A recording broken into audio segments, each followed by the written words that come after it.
नमस्कार माता एवं बहनें। हर हर महादेव, जय श्री कृष्णा। स्वागत है हमारे भविष्यवाणी चैनल में। हरितालिका तीज का नाम आते ही आंखों के सामने हरियाली, झूले, मेहंदी, सुहाग का श्रृंगार और व्रत की कठोरता एक साथ उभर आते हैं। यह व्रत केवल सुहागिन स्त्रियों के लिए ही नहीं, बल्कि अविवाहित कन्याओं के लिए भी अत्यंत पवित्र माना गया है। कहा जाता है कि इस दिन व्रत रखने से जहां विवाहित स्त्रियों को अपने पति की लंबी उम्र का वरदान मिलता है, वहीं कन्याओं को योग्य पति प्राप्त होता है। हरितालिका नाम ही इस व्रत की कथा से जुड़ा हुआ है। माता पार्वती को जब उनके पिता ने विष्णु जी से विवाह के लिए प्रतिज्ञाबद्ध कर दिया, तब उनकी सखियां उन्हें हरित करके यानी हरितालिका रूप में वन में ले गईं और वहां उन्होंने भगवान शिव को पाने के लिए कठोर तपस्या की। इस तपस्या के कारण महादेव प्रसन्न हुए और पार्वती जी से विवाह किया। तभी से यह व्रत स्थापित हुआ और यह स्त्री के अटूट विश्वास और भक्ति का प्रतीक बन गया। लेकिन जब इतना पवित्र अवसर हो, तो इसमें की गई गलती बहुत भारी पड़ सकती है। सबसे पहली और बड़ी भूल होती है व्रत में शुद्धता का ध्यान न रखना। हर व्रत का आधार ही पवित्रता होती है। जब कोई महिला हरितालिका तीज का व्रत करती है, तो उसे तन और मन दोनों से निर्मल होना चाहिए। कभी कभी लोग जल्दी में तैयारी करते हुए पूजा की सामग्री में शुद्धता का ध्यान नहीं रखते, जैसे बासी फूल, अशुद्ध जल या अपवित्र स्थान पर पूजा करना। यह सब व्रत की गंभीरता को कम कर देता है। मां पार्वती ने कठोर तपस्या के समय भी हर छोटे नियम का पालन किया था। इसीलिए स्त्रियों को भी ध्यान रखना चाहिए कि व्रत के समय कोई भी वस्तु अशुद्ध न हो। दूसरी बड़ी भूल होती है व्रत को बीच में तोड़ देना या जल ग्रहण करना। हरितालिका तीज का व्रत निर्जला होता है। यह व्रत अपने आप में बहुत कठिन है, लेकिन इसका महत्व भी उतना ही बड़ा है। जब स्त्रियां पूरे दिन बिना जल पिए रहती हैं, तभी यह तपस्या पूर्ण होती है। लेकिन कई बार महिलाएं असहज होकर बीच में ही जल पी लेती हैं या फलाहार कर लेती हैं। यह गलती व्रत की पूर्णता को भंग कर देती है। शास्त्रों में कहा गया है कि इस दिन व्रत को केवल अगले दिन ब्राह्मणों को दान पुण्य देकर और पूजा पाठ करके ही खोला जाना चाहिए। तीसरी गलती जो अक्सर देखी जाती है, वह है व्रत करते समय क्रोध करना या अपवित्र विचार मन में लाना। व्रत केवल शरीर का कष्ट सहने का नाम नहीं है, बल्कि यह आत्मा को शुद्ध करने का मार्ग है। अगर मन में ईर्ष्या, क्रोध, घृणा या बुरे विचार हैं, तो व्रत अधूरा रह जाता है। माता पार्वती ने भगवान शिव को पाने के लिए जो तपस्या की थी, उसमें उनका मन केवल एकाग्र था। उन्होंने किसी और की निंदा नहीं की, किसी के प्रति क्रोध नहीं रखा। इसलिए व्रत करने वाली महिला को पूरे दिन सकारात्मक भाव और श्रद्धा से रहना चाहिए। चौथी भूल होती है हरितालिका तीज के दिन पति या परिवार की सेवा की अनदेखी करना। यह व्रत केवल पूजा पाठ नहीं, बल्कि परिवार की भलाई और पति की दीर्घायु का प्रतीक है। इस दिन यदि महिला घर के काम, पति की सेवा या बुजुर्गों का आदर करना भूल जाती है, तो उसका व्रत अधूरा रह जाता है। पूजा का सबसे बड़ा अर्थ यही है कि हम अपने कर्तव्यों को निभाएं। इसलिए हरितालिका तीज पर पूजा के साथ साथ सेवा और आदर भी उतना ही जरूरी है। पांचवीं और सबसे गंभीर गलती होती है व्रत के दिन व्रत की कथा या हरितालिका तीज की महिमा का श्रवण न करना। व्रत का आध्यात्मिक फल तभी मिलता है जब उसकी कथा सुनी या पढ़ी जाए। यह कथा हमें याद दिलाती है कि माता पार्वती ने किन कठिनाइयों से भगवान शिव को प्राप्त किया और उनका यह तप कितनी महानता का प्रतीक था। यदि कोई महिला केवल व्रत करती है लेकिन कथा का श्रवण नहीं करती, तो वह व्रत अधूरा माना जाता है। इसलिए कथा सुनना और उसका भावपूर्वक स्मरण करना बहुत जरूरी है। जब हम इन गलतियों से बचते हैं, तभी हरितालिका तीज का व्रत पूर्ण फल देता है। यह व्रत केवल एक परंपरा नहीं, बल्कि नारी के अटूट संकल्प, धैर्य और भक्ति की शक्ति का प्रतीक है। जब एक स्त्री निर्जल रहकर भी हंसते हुए दिन व्यतीत करती है, जब वह श्रृंगार करके मां पार्वती की आराधना करती है, जब वह झूले झूलते हुए भी मन ही मन अपने पति के लिए दीर्घायु की प्रार्थना करती है, तब वह इस व्रत की वास्तविकता को जीती है। हरितालिका तीज हमें यह भी सिखाती है कि जीवन में चाहे कितनी भी कठिनाई क्यों न आए, अगर संकल्प दृढ़ है और भक्ति सच्ची है, तो हर असंभव को संभव किया जा सकता है। जैसे माता पार्वती ने भगवान शिव को पाने के लिए कठिन तपस्या की और अंततः उन्हें अपने वर के रूप में प्राप्त किया, उसी प्रकार हर स्त्री का संकल्प उसे उसका वांछित फल देता है। इस दिन गलती से भी किसी का अपमान न करें, भोजन को हाथ न लगाएं, झूठ न बोलें और दिखावे के लिए व्रत न करें। यह व्रत पूरी श्रद्धा, पूर्ण संयम और अटूट विश्वास के साथ करना चाहिए। तभी यह व्रत परिवार में सुख शांति और पति की दीर्घायु का श्रावण वरदान मास देता की है। सुगंधित इसलिए हवा बहनों जब और धरती माताओं को छूती जब है, भी आप हरितालिका आकाश तीज में का व्रत बादलों करें की तो इन गड़गड़ाहट 5 और गलतियों हरियाली से से अवश्य लहराती बचें। हुई वादियां आपकी मन को भक्ति, भिगो देती आपका हैं। प्रेम तब और स्त्री आपका के तप हृदय भी में आपके भी एक जीवन विशेष और उत्सव परिवार जाग को उठता है। खुशियों से भर यही देगा। वह समय है मां जब पार्वती और हरियाली भगवान तीज शिव की और कृपा फिर हरितालिका आपके घर में तीज का सदैव पर्व बनी आता है। रहे। यही इस हरितालिका पावन तीज अवसर केवल पर एक कामना त्योहार है। नहीं, यह नारी शक्ति, त्याग और संकल्प का उत्सव है। यह व्रत माता पार्वती के उस अमर तप की याद दिलाता है जिसमें उन्होंने स्वयं को भगवान शिव को पाने के लिए कठोर साधना में समर्पित कर दिया था। आज भी जब कोई स्त्री हरितालिका तीज का व्रत करती है तो वह केवल परंपरा का निर्वाह नहीं करती, बल्कि वह स्वयं माता पार्वती की भक्ति और संकल्प की प्रतिध्वनि बन जाती है। इस दिन स्त्रियां निर्जला उपवास रखती हैं, श्रृंगार करती हैं, मेहंदी रचाती हैं, झूले झूलती हैं और संपूर्ण निष्ठा के साथ मां गौरी और भोलेनाथ की पूजा करती हैं। लेकिन इसी पवित्र अवसर पर अगर श्रद्धा में कोई चूक हो जाए, अगर व्रत की पवित्रता में कोई त्रुटि आ जाए, तो उसका फल अधूरा रह जाता है। इसीलिए शास्त्रों और पुराणों में कहा गया है कि व्रत का आधार केवल उसका पालन करना नहीं, बल्कि उसमें की गई भूलों से बचना भी है। हरितालिका तीज के दिन कुछ ऐसी गलतियां हैं जो भूल से भी नहीं करनी चाहिए, क्योंकि वे व्रत के प्रभाव को क्षीण कर देती हैं और भक्ति की धारा को रोक देती हैं। हरितालिका तीज की कथा सुनते ही आंखों के सामने वह दृश्य आ जाता है जब माता पार्वती को उनके पिता हिमवान ने विष्णु जी से विवाह के लिए प्रतिज्ञाबद्ध कर दिया था। लेकिन पार्वती जी का हृदय केवल महादेव को समर्पित था। अपने हृदय की व्यथा उन्होंने अपनी सखियों को सुनाई। वे सखियां उन्हें वन में ले गईं, जहां उन्होंने घोर तपस्या की। दिन रात बिना भोजन, बिना जल, उन्होंने केवल महादेव के ध्यान में स्वयं को लीन कर दिया। उनका संकल्प अडिग था। अंततः उनकी तपस्या से प्रसन्न होकर स्वयं भगवान शिव ने उन्हें अपनी अर्धांगिनी के रूप में स्वीकार किया। यही है हरितालिका तीज की कथा का सार, यही है इस व्रत का गूढ़ रहस्य। जब माता पार्वती ने यह तप किया, तब उन्होंने तन, मन और आत्मा की शुद्धि को सबसे ऊपर रखा। उन्होंने किसी भी प्रकार का दिखावा नहीं किया। उनकी भक्ति में केवल सच्चाई और समर्पण था। आज भी जो स्त्रियां इस व्रत को करती हैं, वे उसी भाव को अपने भीतर जागृत करती हैं। लेकिन जब हम इस व्रत में लापरवाही करते हैं, तो वह भावनाएं फीकी पड़ जाती हैं। सबसे पहली भूल जो हरितालिका तीज के दिन नहीं करनी चाहिए, वह है व्रत की शुद्धता में कमी करना। पूजा की सामग्री अगर अपवित्र हो, फूल बासी हो, जल गंदा हो या पूजा स्थल साफ न हो, तो यह व्रत अधूरा हो जाता है।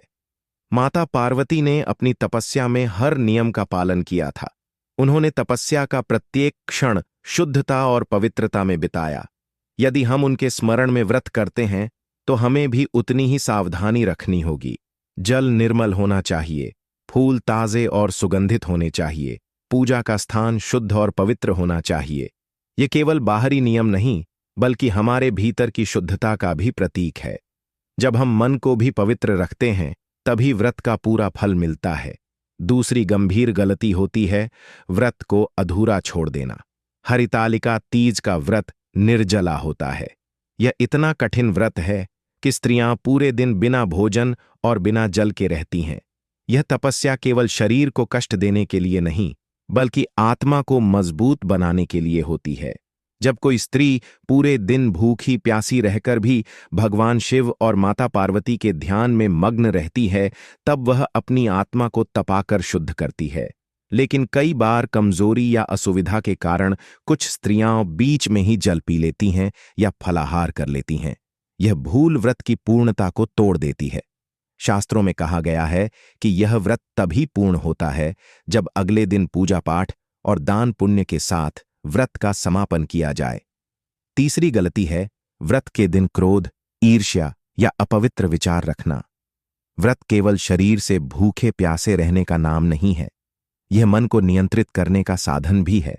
अगर कोई स्त्री दिन भर उपवास तो करती है, लेकिन उसके मन में ईर्ष्या है, क्रोध है, किसी के प्रति बुरे विचार हैं, तो उसका व्रत अधूरा रह जाता है। माता पार्वती ने अपनी तपस्या के समय केवल शिव का ध्यान किया। उन्होंने न किसी से ईर्ष्या की, न किसी से घृणा। उनके मन में केवल प्रेम, श्रद्धा और समर्पण था। इसीलिए हरितालिका तीज पर स्त्रियों को अपने मन को भी पवित्र रखना चाहिए। चौथी गलती है परिवार और पति की सेवा की अनदेखी करना। हरितालिका तीज का व्रत केवल पूजा पाठ का नहीं, बल्कि सेवा और कर्तव्य का भी प्रतीक है। इस दिन अगर स्त्री घर के बुजुर्गों का सम्मान नहीं करती, पति की सेवा नहीं करती या परिवार की जिम्मेदारियों को भूल जाती है, तो यह व्रत का वास्तविक भाव खो देता है। पूजा का अर्थ केवल दीप जलाना और मंत्र बोलना नहीं है। पूजा का असली अर्थ है सेवा और करुणा। जब स्त्री इस दिन सेवा भाव से परिवार के लिए समर्पित होती है, तभी उसका व्रत सार्थक होता है। पांचवीं और सबसे महत्वपूर्ण गलती होती है हरितालिका व्रत की कथा का श्रवण न करना। व्रत का वास्तविक फल तभी मिलता है जब उसकी कथा सुनी या पढ़ी जाए। कथा केवल पुरानी कहानी नहीं, बल्कि यह हमें प्रेरणा देती है। यह हमें याद दिलाती है कि अगर माता पार्वती ने इतनी कठिन तपस्या करके भगवान शिव को पाया, तो हम भी जीवन में कठिनाइयों को सहकर अपने लक्ष्य को पा सकते हैं। कथा सुनना व्रत की आत्मा है। यदि कथा नहीं सुनी तो व्रत अधूरा रह जाता है। इन 5 गलतियों से बचकर ही हरितालिका तीज का व्रत पूर्ण होता है। जब स्त्री श्रृंगार करके मां पार्वती की मूर्ति के सामने बैठती है, जब उसके हाथों में मेहंदी खिलती है, जब वह झूले पर बैठकर भी अपने मन में शिव पार्वती का ध्यान करती है, तब उसका व्रत केवल एक अनुष्ठान नहीं रह जाता, बल्कि यह उसकी आत्मा की शक्ति बन जाता है। यह व्रत हमें यह सिखाता है कि जीवन में कठिनाइयां चाहे कितनी भी आए, अगर संकल्प दृढ़ है तो लक्ष्य अवश्य प्राप्त होता है। माता पार्वती की तरह हमें भी अपने जीवन में धैर्य, संयम और श्रद्धा रखना चाहिए। हरितालिका तीज का व्रत नारी की उस अटूट आस्था का प्रतीक है जिसमें वह अपने पति की लंबी उम्र और परिवार की भलाई के लिए स्वयं को तप में झोंक देती है। इस दिन अगर हम पूरी निष्ठा और शुद्धता के साथ व्रत करें और इन 5 गलतियों से बचें, तो निश्चित रूप से माता पार्वती और भगवान शिव की कृपा हमारे जीवन पर बनी रहती है। मां पार्वती के चरणों में समर्पित यह व्रत हर स्त्री को शक्ति, सौभाग्य और सुख शांति देता है। इस दिन किया गया प्रत्येक संकल्प भविष्य को उज्ज्वल बनाता है। इसीलिए बहनों, माताओं और कन्याओं, जब भी आप हरितालिका तीज का व्रत करें तो मन, वचन और कर्म से पवित्र रहकर श्रद्धा और प्रेम के साथ करें। भाइयों और बहनों, आज हम एक ऐसे पर्व की चर्चा करने जा रहे हैं जो केवल एक अनुष्ठान नहीं है, केवल व्रत का दिन नहीं है, बल्कि यह नारी शक्ति, नारी संकल्प और नारी की भक्ति का अमर प्रतीक है। यह पर्व है हरितालिका तीज। जब सावन का महीना बीतने लगता है और भाद्रपद मास का स्वागत होता है, तब इस धरा पर हरियाली लहलहा उठती है। आकाश में बादलों की गड़गड़ाहट होती है, पेड़ों की डालियों पर झूले झूलते हैं, सुहागिन स्त्रियां अपने हाथों में मेहंदी रचाती हैं, पैरों में महावर सजाती हैं और मां पार्वती की भक्ति में तल्लीन होकर उपवास करती हैं। यही वह समय है जब हरितालिका व्रत आता है। यह व्रत केवल भूखे प्यासे रहने का नाम नहीं, यह व्रत केवल श्रृंगार और झूले का नाम नहीं, बल्कि यह व्रत है आत्मा को तपाने का, संकल्प को अडिग करने का और अपने जीवन को भक्ति और विश्वास में डुबोने का। कहा जाता है, जिस प्रकार माता पार्वती ने भगवान शिव को पाने के लिए अपने शरीर को तप में झोंक दिया था, उसी प्रकार इस व्रत को करने वाली स्त्री भी अपने भीतर की शक्ति को जागृत करती है। लेकिन भाइयों और बहनों, जब इतना पवित्र अवसर हो, जब इतना दिव्य व्रत हमारे जीवन में आए, तो उसमें किसी प्रकार की गलती न हो, यह ध्यान रखना उतना ही आवश्यक है। क्योंकि व्रत केवल करने से पूर्ण नहीं होता, बल्कि उसे ठीक रीति से निभाने से उसका फल मिलता है। आज मैं आपको बताने जा रहा हूं कि हरितालिका व्रत के दिन कौन सी 5 गलतियां भूल से भी नहीं करनी चाहिए। पहली भूल, शुद्धता की अनदेखी। माता पार्वती ने जब तपस्या की थी तो उन्होंने तन और मन दोनों को शुद्ध रखा। उन्होंने किसी भी प्रकार की अपवित्रता को अपने पास आने नहीं दिया।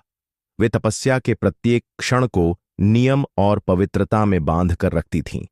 आज भी अगर कोई स्त्री हरितालिका व्रत करती है और पूजा सामग्री अशुद्ध रखती है, बासी फूल चढ़ाती है, गंदे जल से अभिषेक करती है या पूजा स्थल की शुद्धि का ध्यान नहीं रखती, तो यह व्रत अधूरा रह जाता है। बहनों, यह भूल मत करना। याद रखना, पूजा केवल हाथ में फूल लेकर करने का नाम नहीं, पूजा तो हृदय की निर्मलता का नाम है। यदि तुम्हारा मन निर्मल है तो पूजा पूर्ण है। यदि मन में मैल है तो चाहे कितनी सामग्री क्यों न हो, पूजा अधूरी है।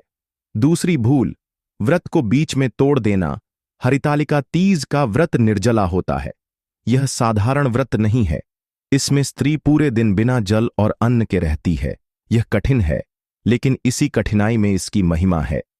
माता पार्वती ने भी तो यही किया था। उन्होंने दिन रात बिना अन्न, बिना जल के तप किया। बहनों, यदि तुम बीच में ही हार मानकर जल पी लेती हो या फल खा लेती हो, तो तुम्हारा तप अधूरा रह जाता है। जैसे अधूरा पुल नदी पार नहीं करवा सकता, वैसे ही अधूरा व्रत जीवन में पूर्ण फल नहीं दे सकता। तीसरी भूल, क्रोध, ईर्ष्या और अपवित्र विचार। सोचो बहनों, अगर कोई स्त्री पूरे दिन भूखी प्यासी रहे लेकिन मन में ईर्ष्या रखे, किसी से जलन रखे, किसी पर क्रोध करे, तो क्या वह व्रत सफल होगा? नहीं। माता पार्वती ने तपस्या में केवल शिव का ध्यान किया। उन्होंने किसी और का बुरा नहीं सोचा। उनका मन निर्मल था, उनकी आत्मा शुद्ध थी। इसलिए हरितालिका व्रत पर अपने मन को भी पवित्र रखना। किसी से कटु वचन मत बोलना, किसी का अपमान मत करना, मन को निर्मल बनाना, तभी यह व्रत पूर्ण होगा। चौथी भूल, पति और परिवार की सेवा को भूलना। यह व्रत केवल पूजा पाठ का नहीं, बल्कि यह पति की लंबी आयु और परिवार की समृद्धि का संकल्प है। अगर इस दिन स्त्री पूजा तो करे, लेकिन पति की सेवा भूल जाए, घर के बुजुर्गों का सम्मान न करे, तो यह व्रत का सार खो जाता है। बहनों, याद रखना, पति ही इस व्रत का केंद्र है। उसका दीर्घायु होना ही इस तपस्या का उद्देश्य है। इसलिए इस दिन सेवा भाव से घर और पति का ध्यान रखना ही पूजा का वास्तविक रूप है। पांचवीं भूल, व्रत कथा का श्रवण न करना। व्रत तभी पूर्ण होता है जब उसकी कथा सुनी जाए। कथा आत्मा का आहार है। कथा हमें बताती है कि माता पार्वती ने किस कठिन तपस्या से भगवान शिव को पाया। बहनों, यदि तुम कथा नहीं सुनोगी तो व्रत अधूरा रह जाएगा। कथा सुनना, कथा को हृदय में उतारना, यही व्रत का सबसे बड़ा फल है। कथा का भावपूर्ण स्मरण कल्पना करो। एक कन्या अपने पिता के घर में बैठी है। पिता ने उसका विवाह तय कर दिया है, लेकिन उसका हृदय केवल महादेव में बसा है। वह सखियों से कहती है, मैं उस महादेव को छोड़ किसी को वर नहीं चुन सकती। और तब उसकी सखियां उसे हरित करके वन ले जाती हैं। वह दिन रात तपस्या करती है। आंधी तूफान आता है, वर्षा होती है, धूप तपाती है, लेकिन उसका संकल्प नहीं टूटता।